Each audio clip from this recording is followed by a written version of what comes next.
and as you can likely imagine, this one piqued my interest from the subject matter to the movements and the arrangement of the music. There's drums. All of it was a lot of fun to listen to.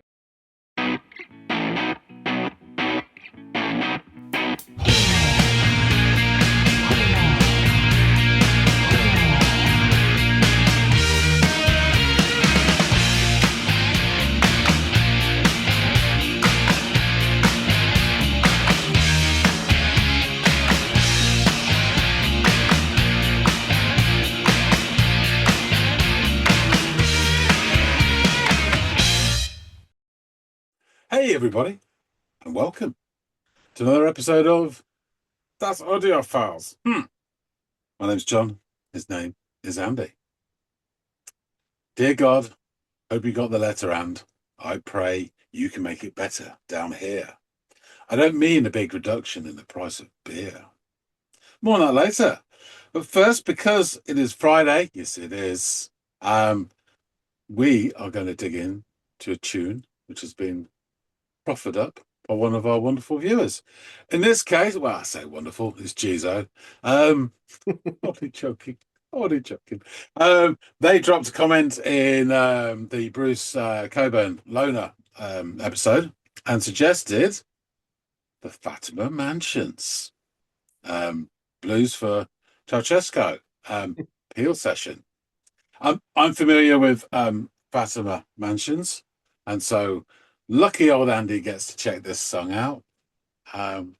So yeah, does it ring any bell? I think we talked about this. Yes, and that's why it does because oh, I was like it's an unforgettable name, but I'm drawing Cathal Coughlin. Is that how the micro Disney guy, right? Yeah, yeah. Yeah. So I think we alluded to that band and we talked a lot, obviously, about him.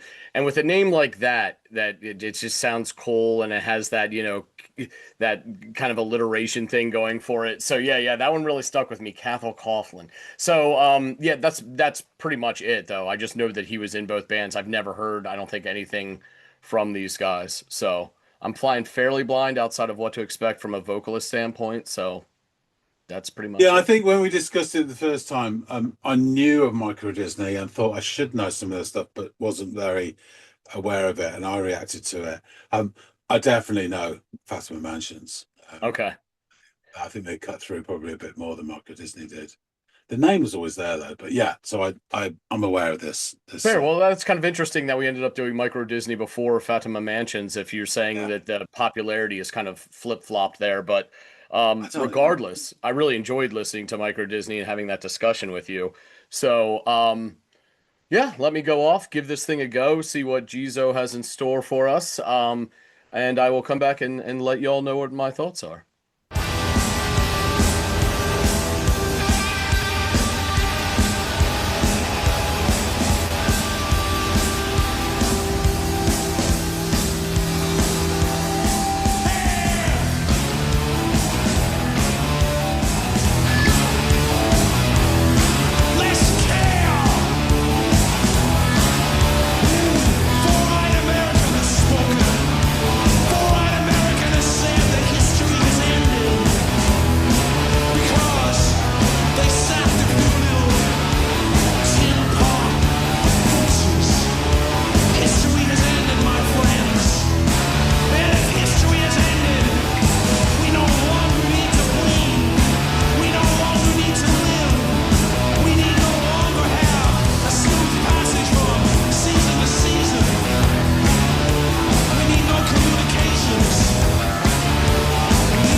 Real quick before he goes on to what we do need, I just the way this thing started was just like this big ball of fire, and for a second I had to like sift to figure out what was what and to be able to separate them from like a sonic standpoint because it all came in so like hot and heavy.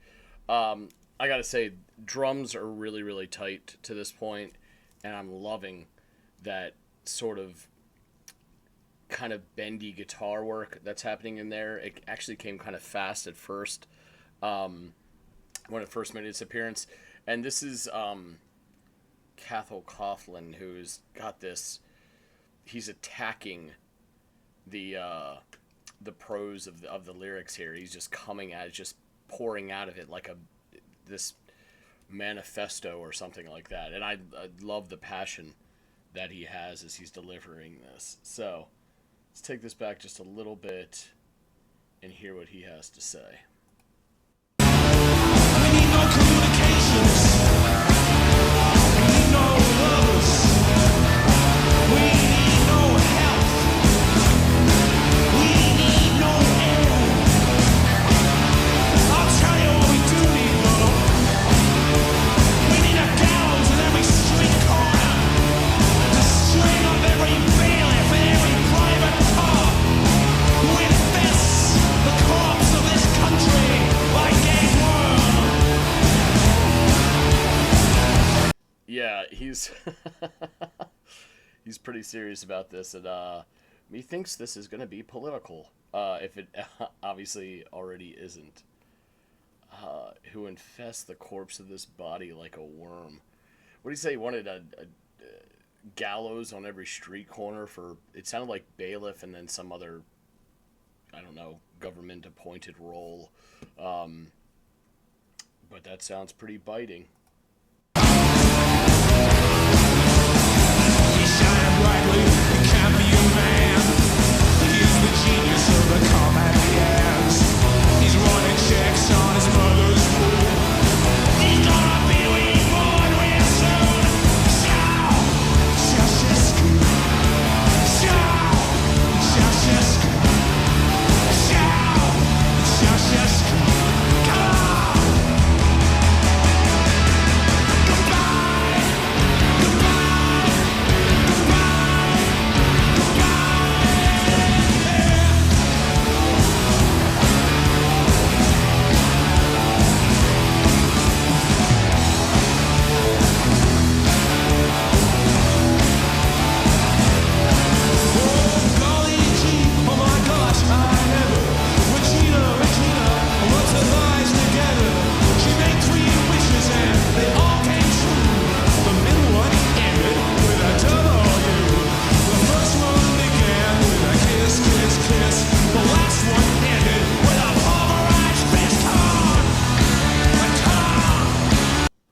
I don't know who this Regina is, but she's got either magic thighs or thighs that can summon magic, and either way, she sounds like a catch.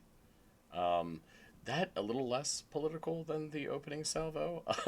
I just try to make sense of this all, especially as it all wraps around Ceausescu, who outside of the bare minimum of, like Romanian communist, I don't really know much about, much detail about his rise to fame, infamy, popularity. But we're on to this Regina character, and I don't know who that is. So it's really interesting subject matter nonetheless. I want to pull that back just to hear this transition from that last sort of verse bit into wherever we are now.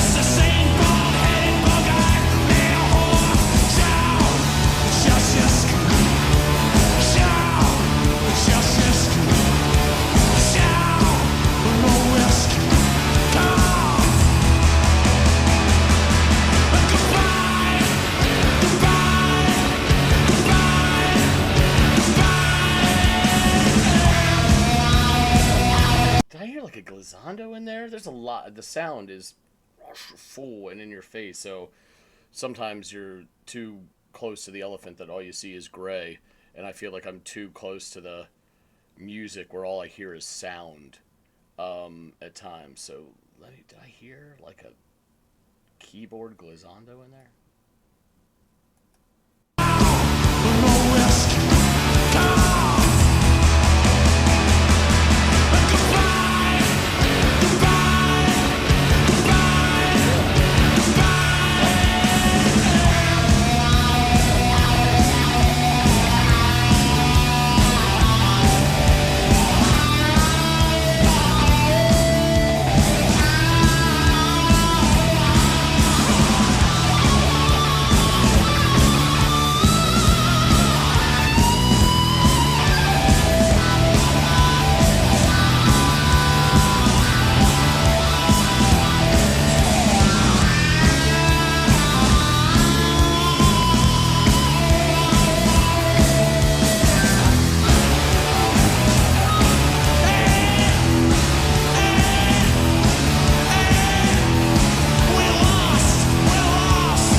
Sounds a little bit like the King there.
Wow.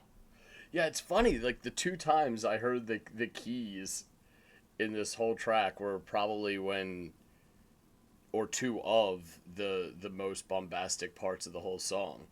You know, I caught that glissando, and then they're just cha cha cha cha pounding away there at the end, while all the other instruments are on this manic kick as well. So I'm actually surprised that I picked up on that, and it makes me wonder, like, was I just ear blind to any other part that featured the keys in it? Because it didn't really stand out to me. What did stand out to me was Caffel's sort of this almost, it's so passionate, it's visceral.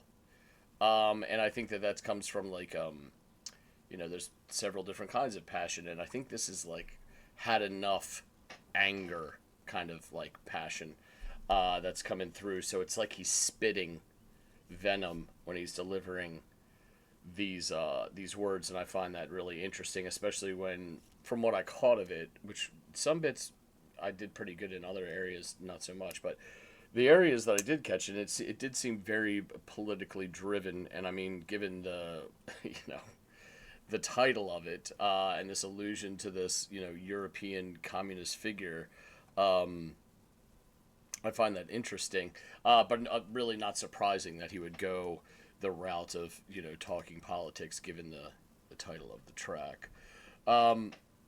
The drums in this were insane. I loved them in the beginning and as it carried on, but then they started to blossom and do more, and these fills in between sort of like choruses and their return to the verse and areas like that. And there was this one area toward the end when they got like really loud and raucous before things kicked off. And then that whole last bit right there sounded great. The guitar work is really fabulous in this as well. This is a lot of fun to listen to. It was very interesting and thought provoking, at least at the points where I caught the lyrics that made me do a bit of that thinking. So, yeah, perhaps some of the most interesting parts, or I hope there will be interest in here, are the parts where I only caught little bits and pieces of the, dare I say, narrative, whatever the overall, content of the verse was. Like, for instance, the whole rubbing of the thighs turning into three wishes, one of which ended in a W, another in like a balled up fist or something to that effect. I thought that was really interesting, and I wonder what the reference is there. So I'm sure John, who has done his research, can help me out, or Gizo, or anybody else out there in the audience for that matter, wants to jump in and fill in any gaps that John and I leave as we're discussing this. Please feel free to, because I find this very, very interesting. But yeah, in order to learn more about it and discover perhaps some of the bits that were blind spots to me, I'm going to have to get back to John. So let's do just that. Parkour! He's back. So, you've had to listen to Blues for Ceausescu, Peel Session by Fatima Mansions. What do you reckon? This was a really interesting listen.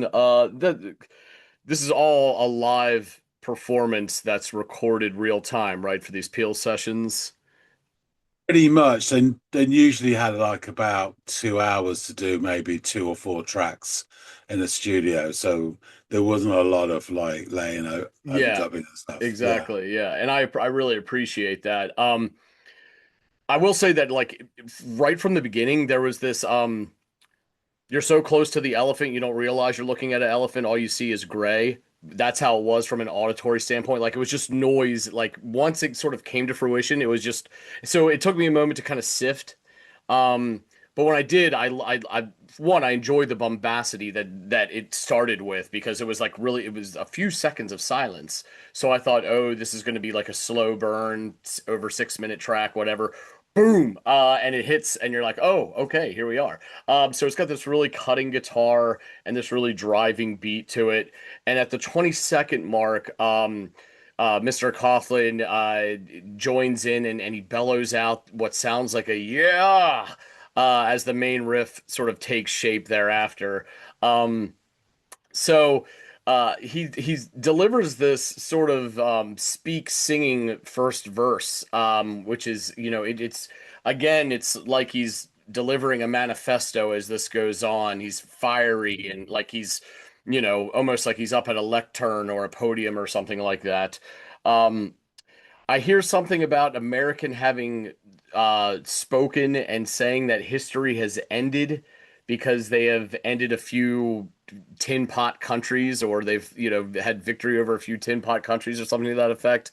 Um, and that if history is ended, and that if history is ended, then we no longer need to breathe, we no longer need to live, or need a slow passage from season to season. And then he continues to list things we no longer need before adding, I'll tell you what we do need, though. We need a gallows on every street corner to string up bailiff and private question mark. I don't know what the next noun was there. Who infest the corpse of this country like a worm. And that line, infests the corpse of this country like a worm, man, that hit hard. So it's he's very fired up, to say the least. There is this anger fueled passion that's pouring from his delivery here, and it sounds very political and it sounds very anti-establishment, and so I'm here for that. During this next like pre-chorus like portion, he relies less on the spoken word approach and leans a bit more into what borders on actual singing. And during this portion, he offers up some interesting lines. He's shining brightly. He can't be a man. He is the genius of the Carpathians. He's running checks on his mother's womb. He's gonna be reborn real soon. Now, the subsequent chorus, Coughlin sings about the titular Nicolae Ceausescu, when, if I recall correctly, recall correctly, he was like a 20th century Romanian communist, but that's about as much as I know. I don't know his rise to fame or popularity, but I think that is correct. I shouldn't even say I know, but I'm kind of confident in my recollection there. But that's pretty much the extent of my knowledge or familiarity with the titular character.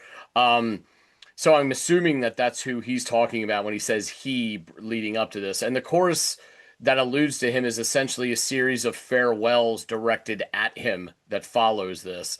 Um, I got to give it up to the drummer on this track, keeping that beat really tight and deploying these really nice fills between the chorus and the kickoff of the second verse, which is something he'll do later on, sort of as these like musical pieces of demarcation between what preceded and what is coming up next.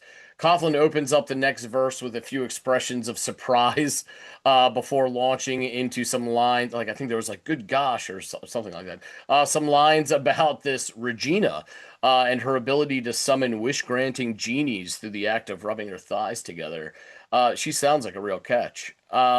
He then describes the wishes in such a way that shed very little light on the specificity or details of them before launching into a series of "so come ons," which prompts the guitar to shoot between each delivery with this accented bend and pull, and that sounded great. And as the guitar is doing this, the drums begin to pick up more, and they're rolling and splashing all over the kit. I even think, like, for the first time, it's around here, I think, I hear the first sign of piano or keys in the form of like, or a keyboard in the form of like a glissando. But the funny thing was, it was the first time in to my ears I had heard keys in the whole song. So I don't know, I was just so hyper fixated on the narrative and that hooky guitar stuff and all the drums. But those three seemed to firmly have my attention because it wasn't until the end again that I ever heard the keys. It was those 2 points in the whole song. And in this stanza that follows this portion, he describes London, where things stay the same, where the untenable must be maintained. And he mentions something about a very unattractive male prostitute knocking down his back door, which I hope isn't a euphemism. The drummer then sounds off like a firing squad on that snare before we get treated to another chorus of farewells. This gives way to a nice dexterous lead on the guitar, ripe with bending and whining. And in there, or in the next verse, I don't catch much up until I hear him sing about something to the effect of being done in strict secrecy, and following that up with God, I love living in a democracy. I think he's being sarcastic. I'm American, but I think that's sarcasm. Then he follows it up with, I really do, and then adds a couple very Elvis sounding I love yous. I had to stop and I was like, oh, that sounded like the king. More clanging, or at least like a caricatured voice of the king. More clanging guitar and drums follow this bit for a couple of seconds before Coughlin launches back into the pre-chorus portion from earlier, and then another chorus. And this is followed by a series of highly emphatic goodbyes, and then the last 20 seconds of the song, the guitar, the keys, and especially those drums go absolutely apeshit before kind of just collapsing from exhaustion at the very last second. Yeah, I really enjoyed the fervent energy in this one. It was like an unrelenting, visceral kind of delivery, which I think helped underscore the passion in Coughlin's voice and the subject matter that he was kind of, addressing. Which it's sad that a lot of what he's complaining about is completely applicable today in a lot of corners or huge sections of the world.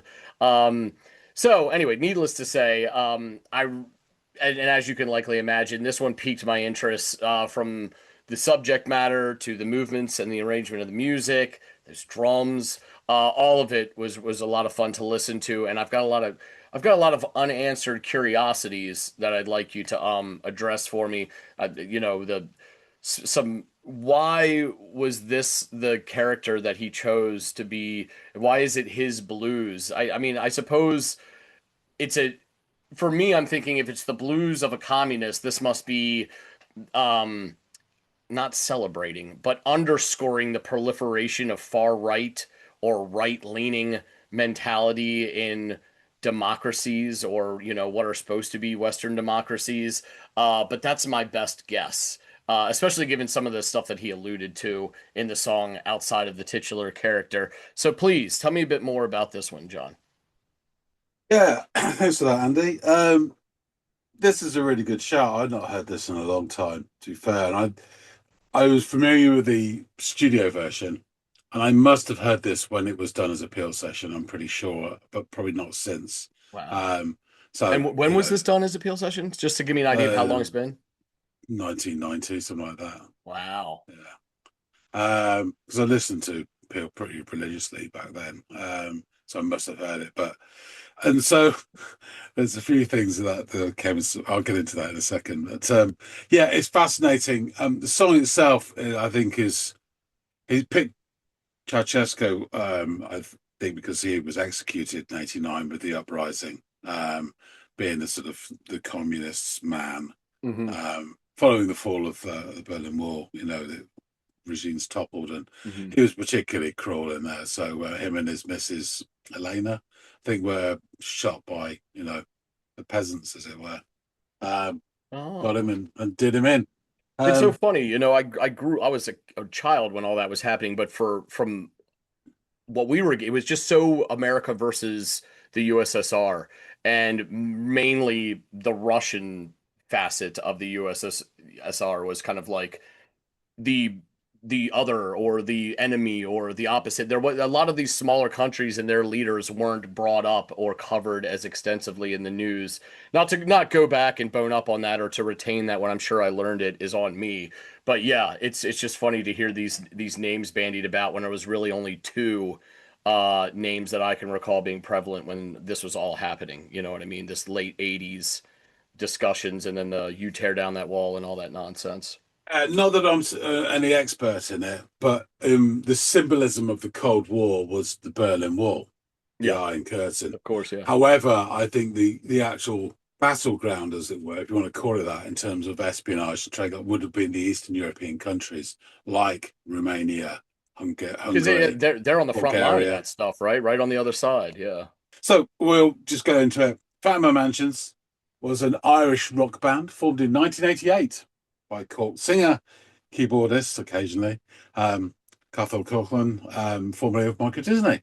And Micro Disney, the song 464, was one of our very first Friday viewer requests. I think it was the first song that I reacted to from a viewer. Hmm. I'm pretty sure.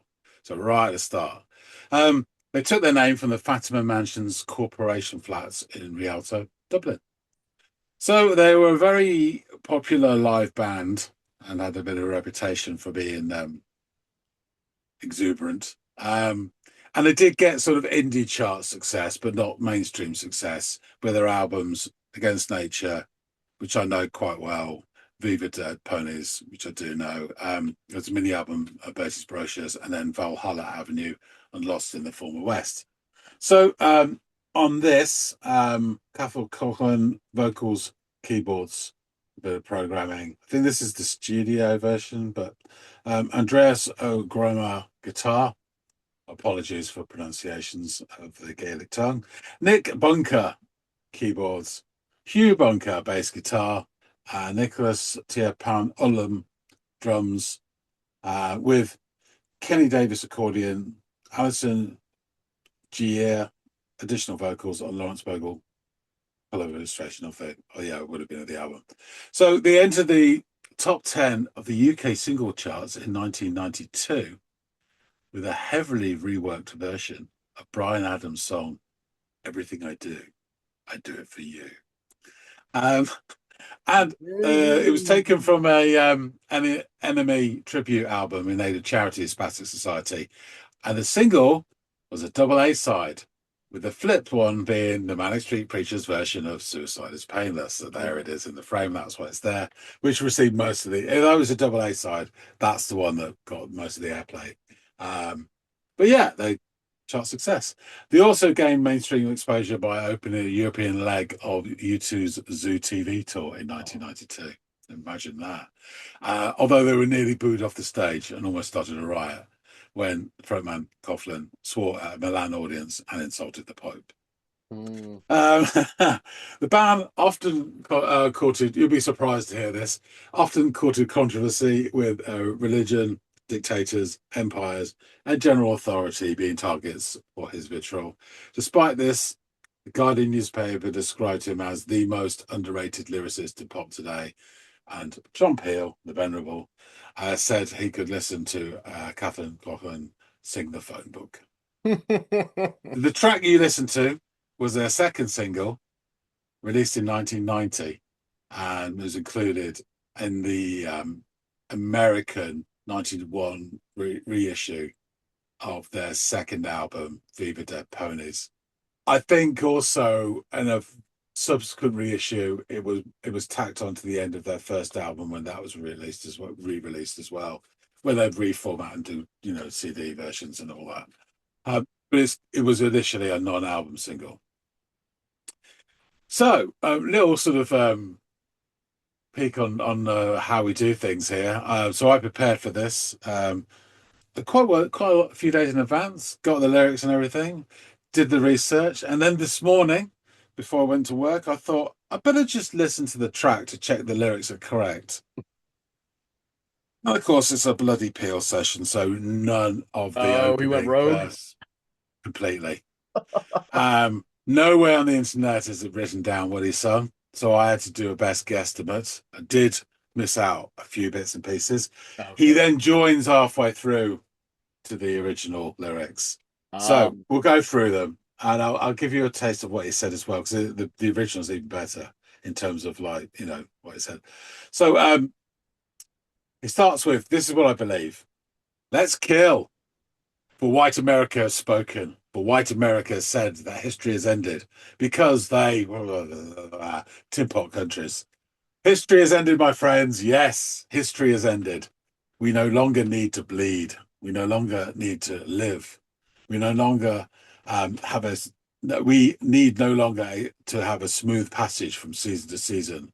We need no communications. We need no lovers. We need no health. We need no air. I'll tell you what we do need, though. We need a gallows in every street corner to string up every bailiff and every private cop," I think he said. Okay. "Who infest the corpse of this country like a worm." And then we go into the original lyrics. "He's shining brightly. He can't be a man. He's the genius of the Carpathians." It's the Central European mountain range, most of which is in Romania. "He's running checks on his mother's womb. He's going to be reborn real soon. Ciao, Ceausescu, ciao, Ceausescu, ciao, Ceausescu. Goodbye, goodbye, goodbye, goodbye. Well, golly gee. Oh my gosh, I never. Regina rubs her thighs together. She made 3 wishes and they all came true. The middle one ended with a W. The first one began with a kiss, kiss, kiss. The last one ended with a pulverized fist. Come on, come on. I said, come on. Meanwhile, in London, things stay the same. The untenable must be maintained. Who's that knocking down my back door? It's the same bull-headed, bug-eyed male whore.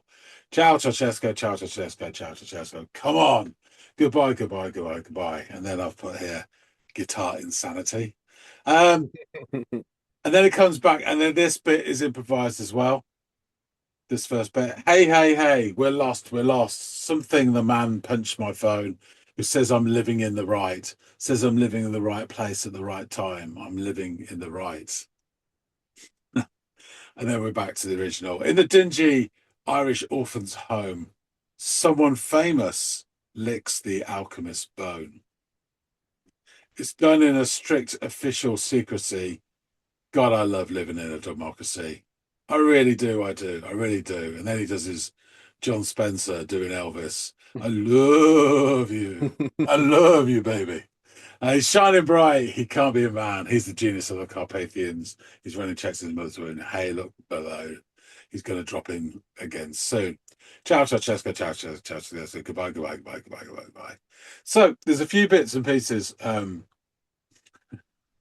Here's the opening bit, which he changed. This is original. Well, hello. You can no longer depend on the land in which you were born. You can no longer depend on any land in which you choose to place yourself. You can no longer depend on the bed in which you lie at night, or in the room in which you sit by day. You can no longer depend on the pillow on which you lay your head. You can no longer depend on your lover for anything. You can no longer depend on the existence of silence in your mind when you close your eyes. Go to England, baby raper, false to communist. Call yourself King Charles III. No one will notice. No one will be alarmed. There is no constitution. Go. Goodbye. Goodbye. And then it goes on to the normal bit. Jesus. So, yeah, there's a few really interesting things in it. So he mentioned in one of the later verses, in a dingy Irish orphan's room, someone famous licking the alchemist's bone. So doing a strict official secrecy, you gotta live in democracy. He changed the words there. It was actually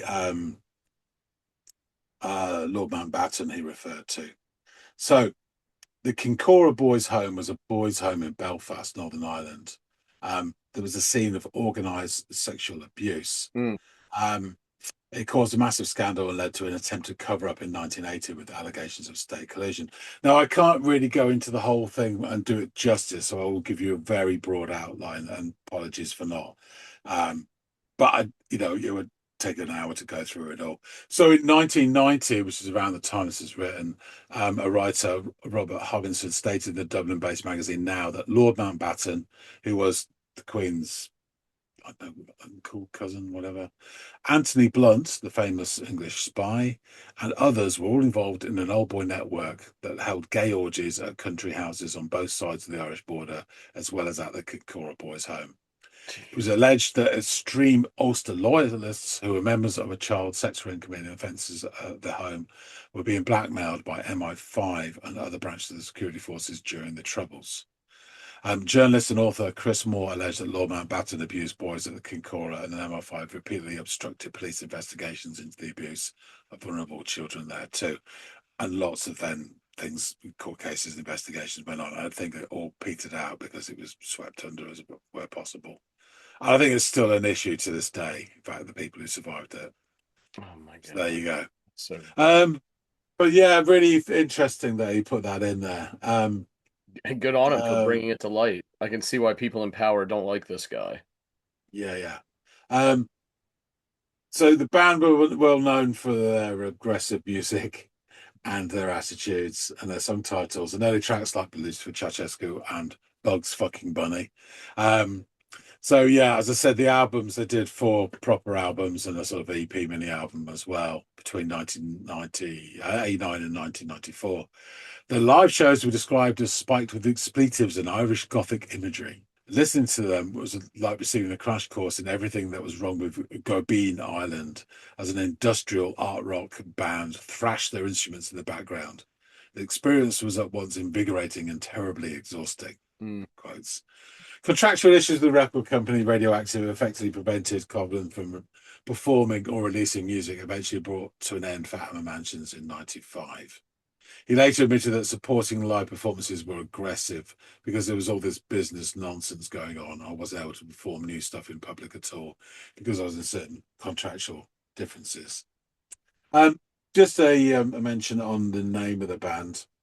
So the Fatima Mansions housing was a large public housing complex in the working class area of Rialto in Dublin's inner city. Work on the original complex started before World War II, but it was delayed because of material shortages during the war. The first phase of construction was completed after the war, and the first tenants moved in during 1947. And the development consisted of 15 blocks, each of them 4 floors in height, and they replaced tenement housing for the area's working class and provided real improvement in living conditions. But by the mid-80s, the area became notorious for its high levels of heroin use and drug dealing, which eventually led to the original complex demolition due to the drug problem's severity. Speaking in 2021, Coghlan said that he had a pang of guilt for calling the band Fatima Mansions, and said that the name of the band was emphatically not poking fun at poor social conditions that were being foisted upon people in their city, Dublin.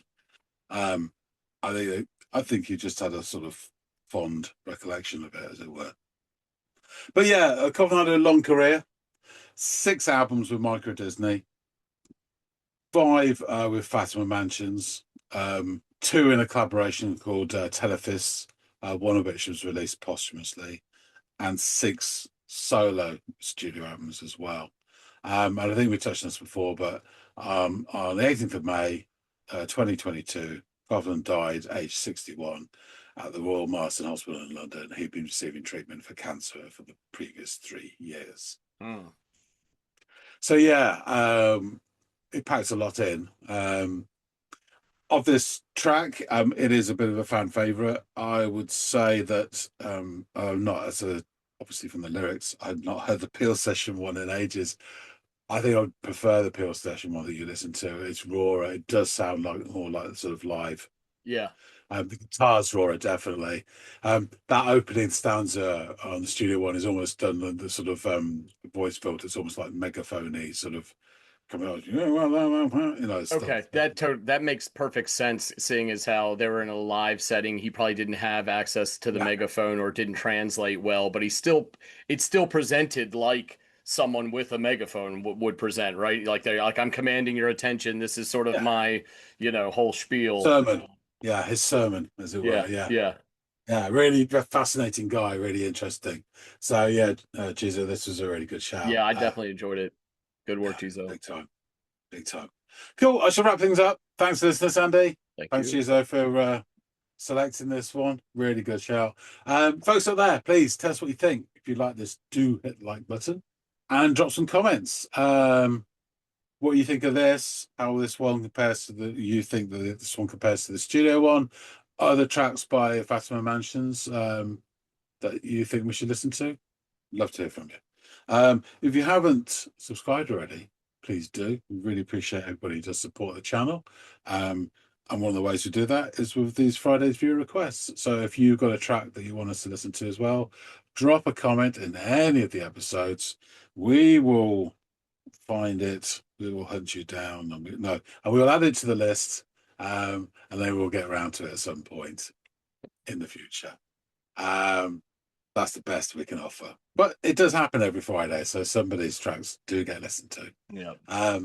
So yeah, drop some thoughts of anything you want us to consider. That being said, thanks so much for watching, and we'll see all of you on the next episode of the Audiophiles. Have a great weekend, guys.